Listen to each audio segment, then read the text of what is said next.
வணக்கம் மக்கா, நான் தான் உங்கள் பூதி மேக்ஸ். ஆர்ஆர்பி ஆர்பிஎஃப் எஸ்ஐ 2025ல இந்த கொஸ்டின் கேட்டிருந்தாங்க. இதை எப்படி சால்வ் பண்ணலாம் அப்படின்னு சொல்லி பார்க்கலாம். ஓகே, இந்த கீழே இருக்கிற டேர்ம்ஸ் நான் அப்படியே ஹோல்ட் பண்ணிக்கிறேன். மேல இருக்கிற நம்பரை மட்டும் நான் என்ன பண்றேன்னா பிரிச்சு எழுதுறேன். சட்ஸ் அண்ட் இண்டிசஸ் அப்படிங்கிற டாபிக்ல இவங்க வராங்க.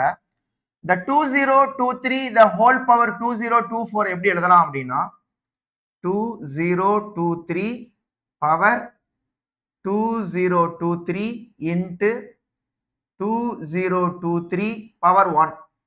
பேஸ் ரெண்டும் சேம் ஒரே மாதிரி இருந்து மல்டிப்ளிகேஷன் இருந்தா பவரை ஆட் பண்ணிக்கலாம். அப்ப 2024 வந்துருவாங்க. இதுதான் அந்த ரூல்.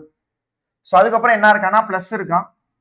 அப்புறம் என்ன இருக்கான்னா 2023 the whole power 2023 plus 2024.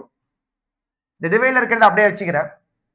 இப்ப இதுல இருந்து காமனா எதை வெளியில எடுக்கலாம்னா 2023 பவர் 2023 வந்து பாத்தீங்கன்னா காமனா வெளியே எடுக்கலாம். இதையும் காமனா வெளியே எடுக்கலாம். அப்போ 2023 பவர் த 2023.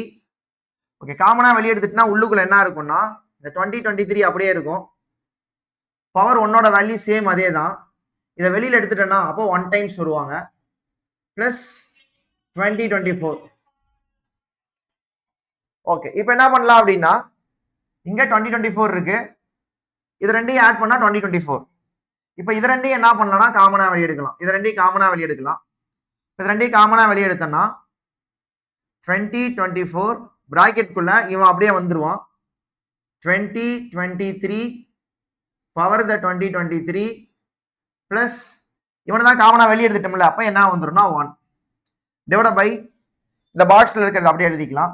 ஸோ அப்போ என்ன வரும்னா 2023 பவர் த 2023 பிளஸ் 1 அப்படின்னு சொல்லி இருக்கும். ஸோ இப்போ என்ன பண்ணலாம் அப்படின்னா ஸோ இதுவும் காமன் டைம்ஸ் கேன்சல் பண்ணிடலாம். ரிமைனிங் இருக்குது 2024 மட்டும்தான்.